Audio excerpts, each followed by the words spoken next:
నమస్కారం, నేటి సిటీ న్యూస్కి స్వాగతం. నా పేరు అజీం. ముందుగా హెడ్లైన్స్.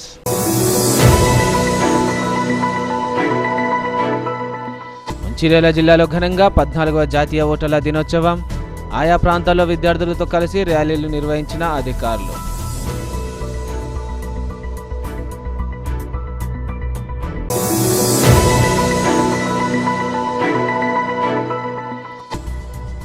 కొమరంభీం జిల్లా కేంద్రంలో అగ్ని ప్రమాదం. ఫ్రిడ్జ్ షార్ట్ కావడంతో ఇల్లు దగ్ధం. కాలి బూడిదైన విలువైన వస్తువులు, నగదు.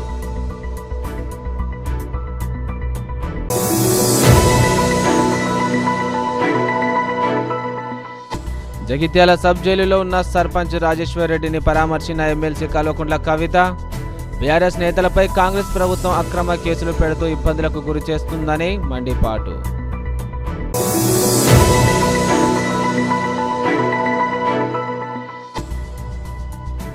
ఆసిఫాబాద్ ఆర్టీసీ డిపోకు వచ్చిన కొత్త బస్సులను ప్రారంభించిన జిల్లా కలెక్టర్. ఆర్టీసీ సేవలను ప్రజలు సద్వినియోగం చేసుకోవాలన్న హేమంత్ సహాదేవరావు.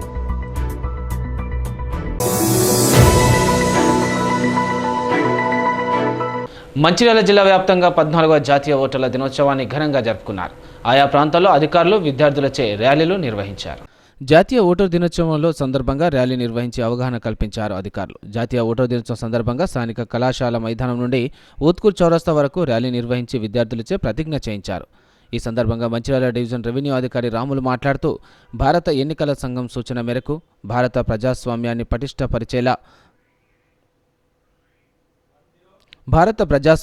పటిష్టపరచాలనే ఉద్దేశంతో ఓటర్ల జాబితాను పటిష్టంగా రూపొందించుకొని భారత ఎన్నికల సంఘం ఉద్దేశమని అన్నారు. అదేవిధంగా 18 సంవత్సరాలు నిండిన యువతీ యువకులకు ఓటర్ జాబితాలో చేర్చడానికి అవగాహన కల్పించారు.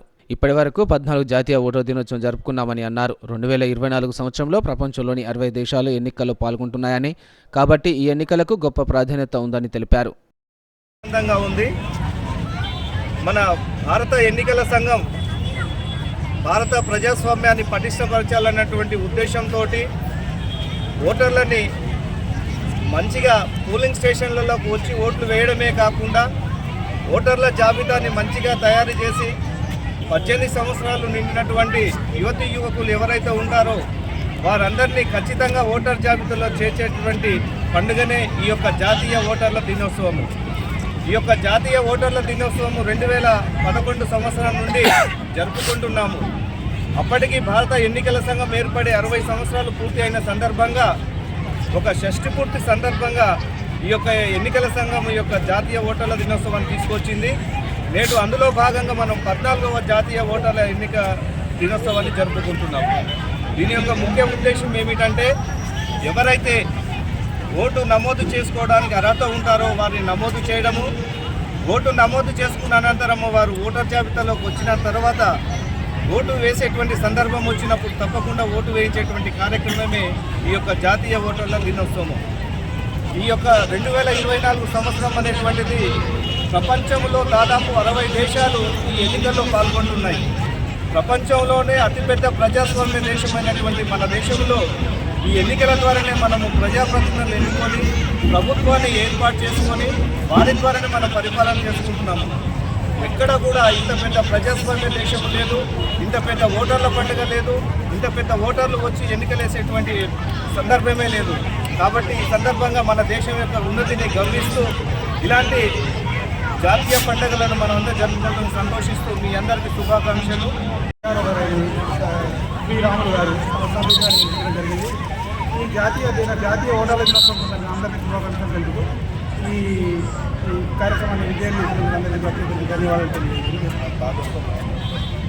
ఈ కార్యక్రమంలో భాగస్వామ్యమైన ప్రతి విద్యార్థులకు, టీచర్లకు, ప్రిన్సిపాల్లకు, తర్వాత అధికార గణానికి, పాత్రికేయ మిత్రులకు, ప్రజలకు అందరికీ కూడా ధన్యవాదాలు తెలియజేస్తున్నాను. ఈ కార్యక్రమం కాగా 14వ జాతీయ ఓటర్ల దినోత్సవాన్ని పురస్కరించుకొని పాఠశాల, కళాశాల విద్యార్థులతో తహసీల్దార్ బొజ్జన్న, ఎంపీడీఓ అలీం మండల కేంద్రంలో తహసీల్దార్ కార్యాలయం నుండి అంబేద్కర్ చౌరస్తా వరకు భారీ ర్యాలీ నిర్వహించారు. అనంతరం మానవహారం ఏర్పడి విద్యార్థులతో ప్రతిజ్ఞ చేయించారు. ఈ సందర్భంగా తహసీల్దార్ బొజ్జన్న ఓటు హక్కుపై అవగాహన కల్పిస్తూ మాట్లాడారు.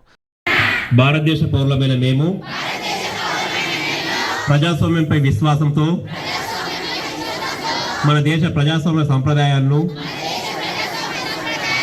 స్వేచ్ఛాయుత నిష్పక్షపాత ప్రశా మతం, జాతి, కులం, వర్గం, భాష లేదా ఎటువంటి ఒత్తిళ్లకు జాతీయ ఓటర్ల దినోత్సవాన్ని మన భారత ఎలక్షన్ కమిషన్ వాళ్ళు నిర్వహించడము జరుగుతున్నది.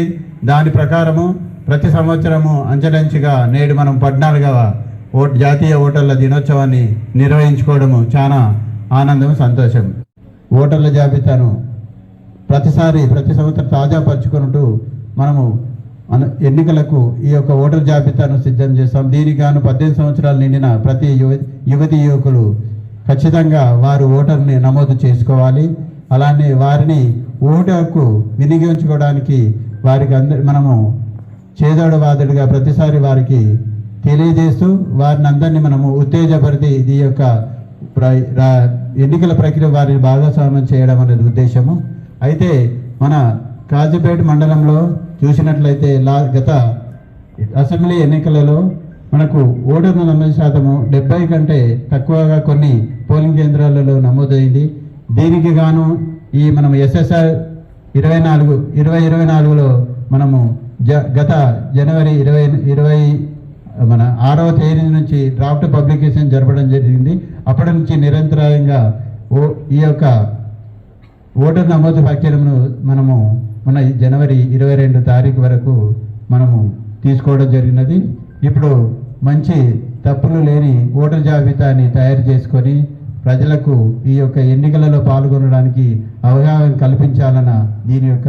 అలాగే మంచిర్యాల జిల్లా చెన్నూరులో 14వ జాతీయ ఓటర్ల దినోత్సవాన్ని ఘనంగా నిర్వహించారు. ఈ సందర్భంగా ప్రభుత్వ హైస్కూల్ విద్యార్థులతో, అంగన్వాడీ ఆశా కార్యకర్తలతో ర్యాలీ నిర్వహించి అంబేద్కర్ విగ్రహం వద్ద మానవహారం చేపట్టారు. ఈ సందర్భంగా ఎన్నికల అధికారి సీడం దత్తు మాట్లాడుతూ రాజ్యాంగం ఇచ్చిన హక్కు ద్వారా మంచి నాయకుడిని ఎన్నుకునే అవకాశం ఉందని, తప్పనిసరిగా తమ ఓటు హక్కును వినియోగించుకోవాలని అన్నారు.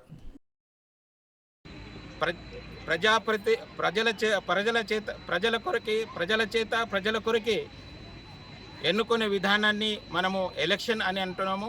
అది ప్రజాస్వామ్యం కూడా అంటున్నాము. అందుకొరకు అందరి బాధ్యత ఉంది దీని మీద.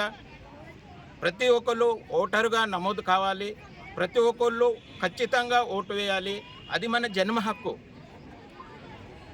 మంచి ప్రజాప్రతినిధులను ఎన్నుకోవాలంటే మనము ఆచితూచి చూసి వాళ్ళు మంచోళ్ళ చెడ్డోళ్ళ అని మనము చూసి ఓటు వేసి వాళ్ళని గెలిపించి మనకి నాయకుడిగా ఎన్నుకోవాల్సిన బాధ్యత మన మీద ఉంది. అదేవిధంగా చాలా ఈ రోజుల్లో ప్రతి ఒక్కళ్ళు ఎలక్షన్ వచ్చినప్పుడు బాటిల్ లిక్కర్కి కానీ అట్లనే బిర్యానీ పాకెట్లకి కానీ ఓటుకి ఇంత అమౌంట్ అని కానీ దానికి లొంగి ఓటు వేస్తున్నారు చాలామంది. దాన్ని ఏ విధంగా కూడా ఆ విధంగా పాల్పడకుండా నిస్వార్థంగా నిజాయితీగా ఓటు వేసి ప్రతి మంచి ప్రజాప్రతినిధుల్ని నిస్వార్థంగా మనకు సేవ చేసేటటువంటి ప్రజాప్రతినిధుల్ని మనకి సహాయం చేసే ప్రజాప్రతినిధుల్ని మనం ఎన్నుకోవాల్సిన బాధ్యత మన మీద ఉంది. అందుకోసమే ఎవరికి కూడా పైసలు తీసుకొని లిక్కర్కి బానిసయి అదేవిధంగా ఏదో భయపడో ఆ విధంగా కాకుండా నిస్వార్థంగా భయం లేకుండా నిర్భయంగా ఓటు వేసి ప్రజాప్రభుత్వాన్ని ఏర్పాటు చేసే విధంగా మన అందరి మీద ఉంది. ముఖ్యంగా యువత మీద ఉంది. ఆ యువత ఈ రోజుల్లో ఆ యువత ఇటువంటి బానిసలకు లోనవుతుంది. మరి యువతకి నా సందేహం ఏంటిదంటే వాళ్ళు నా సూచనలు ఏంటిదంటే వాళ్ళు బిర్యానీ పాకెట్లకో లేకపోతే ఇంత అమౌంట్కో లేకపోతే భయపడో ఎవరికి ఓటు వేసి ఆ ప్రజాప్రతినిధులకి లొంగి మనం ఉండాల్సిన అవసరం లేదు. ఎవరైతే కాగా 14వ జాతీయ ఓటర్ దినోత్సవం సందర్భంగా పట్టణంలోని ప్రభుత్వ జూనియర్ కళాశాల విద్యార్థులతో మండల తహసీల్దార్ గురువారం నాడు అవగాహన ర్యాలీ నిర్వహించారు. ఈ ర్యాలీ ప్రభుత్వ జూనియర్ కళాశాల వద్ద ప్రారంభమై ఎంఆర్ఓ ఆఫీస్ వరకు నిర్వహించారు. అనంతరం విద్యార్థులచే ఓటరు అవగాహనపై ప్రతిజ్ఞ చేయించారు. తహసీల్దార్ ఆఫీస్ వరకు ర్యాలీ నిర్వహించడం జరుగుతుంది. అక్కడ ర్యాలీ అయిపోయాక ఓటర్ల ప్రతిజ్ఞ ఉంటుంది. ఓటర్ల ప్రతిజ్ఞ చేసిన తర్వాత మళ్ళీ డిస్పర్స్ అయిపోతాం. అక్కడికి ప్రోగ్రామ్ అయిపోతుంది.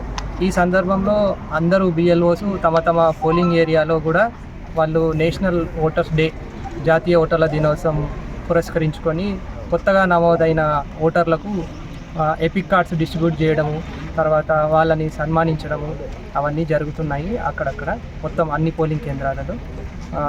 ఈ రోజు ఈ సందర్భంలో డిస్టిక్ లెవెల్లో కూడా కాన్స్టిట్యున్సీ లెవెల్లో కూడా ఆల్ పోలింగ్ స్టేషన్స్లో కూడా ఈ ప్రోగ్రామ్స్ నిర్వహించడం జరుగుతుంది. Thank you. సింగరేణిలో ఉద్యోగాలు కోల్పోయిన డిస్మిస్ కార్మికులను ఉద్యోగాలకి తీసుకోవాలని సుమారు 7,100 రోజులకు పైగా రిలే దీక్షలు చేస్తున్న డిస్మిస్ కార్మికుల దీక్ష శిబిరాన్ని ఎత్తివేయడానికి సింగరేణి యాజమాన్యం, గుర్తింపు సంఘం, ప్రజాప్రతినిధులు కుట్రలు చేస్తున్నారని డిస్మిస్ కార్మిక సంఘం నాయకులు, ఏఐఎఫ్టియు, సింగరేణి ఉద్యోగుల సంఘం నాయకులు ఆరోపించారు. గురువారం డిస్మిస్ కార్మికుల దీక్ష శిబిరంలో వారు మాట్లాడుతూ గతంలో జీఎం కార్యాలయం సమీపంలో ఉన్న దీక్ష శిబిరాన్ని ఆపోజిట్ తొలగించగా రోడ్డు పక్కన శిబిరాన్ని ఏర్పాటు చేసుకొని పోరాటం చేస్తున్నారని, ఇక్కడ నుండి సైతం శిబిరాన్ని తొలగించేందుకు సింగరేణి యాజమాన్యం కుట్రపూరితంగా ప్రయత్నాలు చేస్తుందని ఆరోపించారు. డిస్మిస్ కార్మికులను దీక్షలు, పోరాటాలు సజావుగా జరిగేలా శిబిరాన్ని కొనసాగించాలని, లేని పక్షంలో ఎలాంటి షరతులు లేకుండా డిస్మిస్ కార్మికులందరికీ ఉద్యోగాలు కల్పిస్తూ వారికి న్యాయం చేయాలని వారు డిమాండ్ చేశారు. ఇది స్థాపించి డిస్మిస్ కార్మికుల సంఘాన్ని నడిపించుకుంటూ ఇన్ని రోజులు వస్తుంటే, ఆనాడు జీఎం ఆఫీస్ పక్కనే ఉంటే అక్కడ 18 సంవత్సరాల నుండి రావెండ్ల రాజలింగ్ అనే ఆయన నడిపించుకుంటూ ఈ సంఘాన్ని వస్తున్న క్రమంలో అక్కడ ఇబ్బంది అవుతుందని చెప్పేసి వాళ్ళని ఇక్కడికి పంపిస్తే, ఇక్కడ రోడ్లకి క్రాసింగ్లు, కలవట్లు అని చెప్పేసి ఇంత శిబిరం కూడా లేకుండా చేసి వీళ్ళ యొక్క నిరాదీక్ష పోరాటాన్ని నీరుగార్చాలనే ప్లాన్తో ఈ జీఎం గారు ఆలోచిస్తుంటూ, ఇది ఎంతవరకు సబబు కాదు. ఎమ్మంటే తక్షణం ఈ పనులు ఆఫ్ చేసి వీళ్ళకి ఇక్కడ ఈ నిరాదీక్ష శిబిరానికి స్థలం కేటాయించాలని మేము సింగరేణి ఉద్యోగుల సంఘంగా డిమాండ్ చేస్తున్నాం. 1993 నుంచి సింగరేణిలో డిస్మిస్ అయిన కార్మికులను ఏకం చేసి ఆకలి చావులతో చస్తున్న క్రమంలో కామ్రేడు రామెల్ల రాయలింగు అనేక దఫలుగా నిరాహార దీక్షలు, ధర్నాలు, సింగరేణి గౌరవులు ఎన్నో కార్యక్రమాలు చేపట్టిన క్రమంలో మందమారి జీఎంఆర్ పక్కన టెంట్ వేసుకొని కూర్చుంటే, ఈరోజు ఇతను ఉంటే మా కార్యక్రమాలు నడుస్తలేవని అక్కడ అప్పుడున్న గెలిచిన సంఘము మరియు కార్మిక నాయకులు మరియు సింగరేణి యాజమాన్యము అక్కడి నుండి దౌర్జన్యంగా జీఎం ఆఫీస్ పక్క నుండి వెళ్ళగొడితే, ఇక్కడ హైవే పక్కన మందమారి జీఎం ఆఫీస్ పక్క హైవే దగ్గర చిన్న జాగలో వాళ్ళు ఈరోజు 7,110 రోజుల నుంచి న్యాయపరంగా, సామరస్యంగా, న్యాయంగా ఈరోజు 7,110 రోజుల నుంచి రిలే నిర్దిష్టలు ఇబ్బందులు కూర్చొని వీళ్ళు ఎండలో ఎండుకుంటూ, వానలో నానుకుంటూ వాళ్ళ సమస్యలపై పోరాటం చేస్తున్న క్రమంలో యాజమాన్యము మరి గెలిచిన యూనియన్లు ఈరోజు కుట్ర పన్ని వీళ్ళని ఇక్కడ కూడా లేకుండా చేయాలని ఈరోజు కాంపౌండ్ వాల్ కట్టడం జరుగుతున్నది. కాబట్టి ఈరోజు దీన్ని కార్మిక సంఘాలు మరియు కార్మికులు మద్దతు రావాలని, ఇక్కడ నుంచి లేపే క్రమంలో లేదా వీళ్ళకి ఎక్కడొక్కడ ప్లస్ చూపించాలని, రెండోది వీళ్ళ ఉద్యోగాల కోసం వీళ్ళు పోరాటం చేస్తున్న క్రమంలో సింగరేణి కుట్రపూరితంగా వీళ్ళని ఇక్కడ లేకుండా చేయాలని ఈరోజు ఇక్కడ అక్రమంగా ఇక్కడ కందకాలు తవ్వుతూ వీళ్ళని వెళ్ళగొట్టే ప్రయత్నం చేస్తుంది. కాబట్టి లేదా ఇక్కడి నుంచి వెళ్ళగొట్టాలనుకుంటే ఎక్కడో అక్కడ జాగ ఇవ్వాలి వీళ్ళకి, లేదా ఉద్యోగాలు ఇవ్వండి. ఈ పోరాటం చేస్తున్న క్రమంలో వీళ్ళకు మద్దతుగా మా ఏఐఎఫ్టి తరపు నుండి నేను ఇక్కడ మద్దతు తెలియజేస్తూ రేపు కార్మిక సంఘాలని కలిసి రావాలని రేపటి కార్యక్రమం. ఆసిఫాబాద్ ఆర్టీసీ డిపోకు వచ్చిన కొత్త బస్సులను జిల్లా కలెక్టర్ హేమంత్ సహదేవరావు, ఎమ్మెల్యే కోవ లక్ష్మితో కలిసి ప్రారంభించారు. ఆర్టీసీ సేవలు ప్రజలు సద్వినియోగం చేసుకోవాలని వారు కోరారు. బుధవారం జిల్లా కేంద్రంలోని ఆర్టీసీ డిపోకు కేటాయించిన లహరి, రాజధాని ఎక్స్ప్రెస్ బస్సులను అదనపు కలెక్టర్ దీపక్ తివారీ, జిల్లా జడ్పీ చైర్పర్సన్ కోనేరు కృష్ణ, జిల్లా SP Suresh Kumar, MLA Kovalakshmi, depot manager శ్రీధర్తో కలిసి ప్రారంభించారు. ఈ సందర్భంగా జిల్లా కలెక్టర్ మాట్లాడుతూ ఆర్టీసీలో ప్రస్తుతం అనేక సేవలు అందుబాటులోకి వచ్చాయని, ప్రజలు వీటిని సద్వినియోగం చేసుకోవాలన్నారు. డిపో పరిధిలోకి నూతనంగా వచ్చిన లహరి బస్సు పూర్తి ఏసీ కోచ్గా ఉందని, దీనిలో స్లీపర్ క్లాస్ సౌకర్యం కూడా ఉందని జిల్లా ప్రజలు సద్వినియోగం చేసుకోవాలని అన్నారు. రామకృష్ణపూర్ సింగరేణి సివిల్ డిపార్ట్మెంట్లో ఫిట్టర్గా పనిచేస్తున్న తాటికొండ రంగాచారి గురుస్వామి అనారోగ్యంతో బాధపడుతూ హైదరాబాద్లో చికిత్స పొందుతూ మృతి చెందాడు. ఆయన మృతదేహానికి కార్మిక సంఘాల నాయకులు, తోటి ఉద్యోగులు, పార్టీల నేతలు నివాళులర్పించారు. మందమరి ఏరియా రామకృష్ణపూర్ సింగరేణి సివిల్ డిపార్ట్మెంట్లో ఫిట్టర్గా విధులు నిర్వహించే తాటికొండ రంగాచారి గురుస్వామి అనారోగ్యంతో హైదరాబాద్లో బుధవారం ఓ ప్రైవేట్ ఆసుపత్రిలో చికిత్స పొందుతూ గుండెపోటుతో మరణించారు. మృతునికి భార్య, 2 కుమారులు ఉన్నారు. ఆయన మృతి రామకృష్ణపూర్లో విషాద ఛాయలు అలుముకున్నాయి. హైదరాబాద్ నుండి రాత్రి రామకృష్ణపూర్లోని అశోక్ నగర్కు ఆయన మృతదేహాన్ని తరలించారు. రంగాచారి మృతదేహాన్ని గురువారం వివిధ పార్టీల నాయకులు, యూనియన్ నాయకులు, సివిల్ కార్మికులు, పుర ప్రజలు, వ్యాపారస్తులు, అయ్యప్ప స్వామి మిత్ర బృందం పూలమాలలు వేసి నివాళులర్పించారు.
జగిత్యాల సబ్ జైలులో ఉన్న హబ్సీపూర్ గ్రామ సర్పంచ్ రాజేశ్వర్ రెడ్డిని ఎమ్మెల్సీ కల్వకుంట్ల కవిత పరామర్శించారు.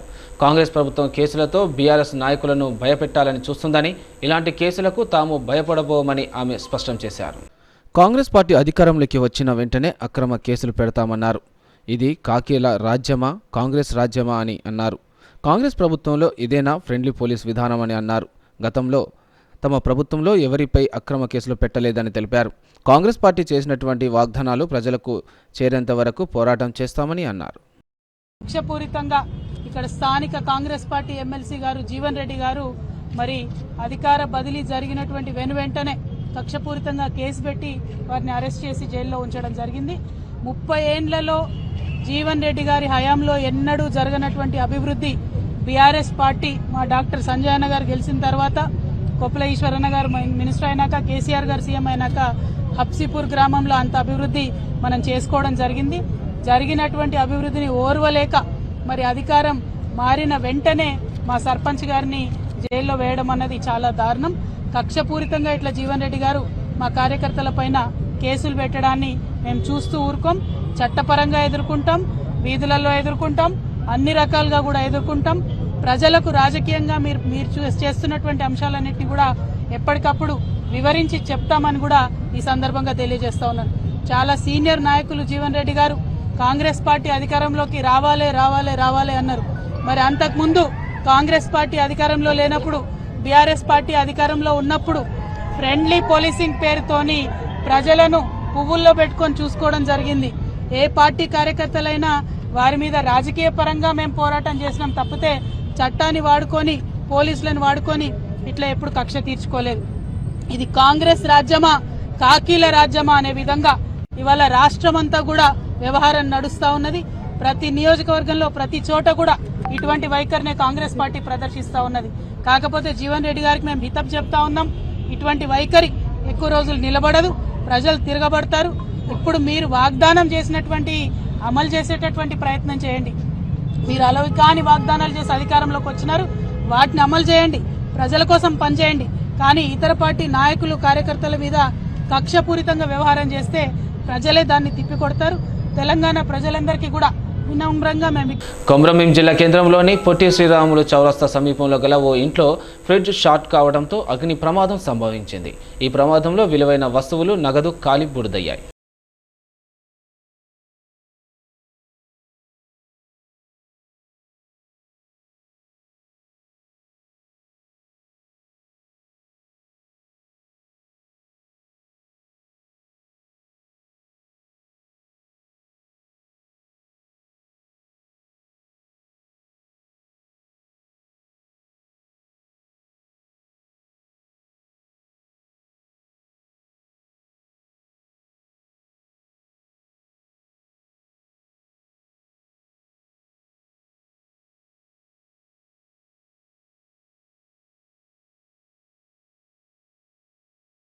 రోడ్డు ప్రమాదంలో మరణించిన కుంచాల ఆంజనేయులు కుటుంబానికి మందమరి భవన నిర్మాణ కార్మిక సంఘం ఆధ్వర్యంలో 20,000 ఆర్థిక సహాయాన్ని అందజేశారు.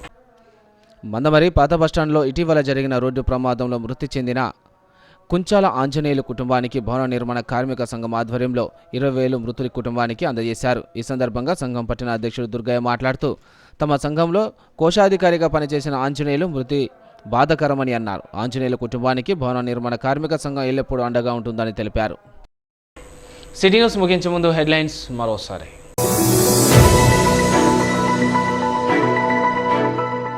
మంచిర్యాల జిల్లాలో ఘనంగా 14వ జాతీయ ఓటర్ల దినోత్సవం. ఆయా ప్రాంతాల్లో విద్యార్థులతో కలిసి ర్యాలీలు నిర్వహించిన అధికారులు.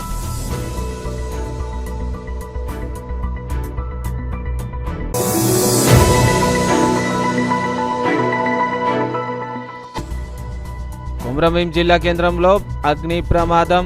ఫ్రిడ్జ్ షార్ట్ కావడంతో ఇల్లు దగ్ధం. కాలి బూడిదైన విలువైన వస్తువులు, నగదు.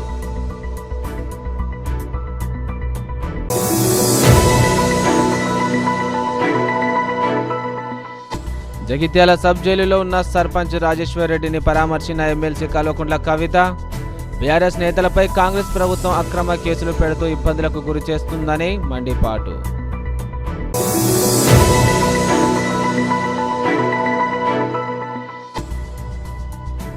ఆసిఫాబాద్ ఆర్టీసీ డిపోకు వచ్చిన కొత్త బస్సులను ప్రారంభించిన జిల్లా కలెక్టర్. ఆర్టీసీ సేవలను ప్రజలు సద్వినియోగం చేసుకోవాలన్న హేమంత్ సహాదేవరావు.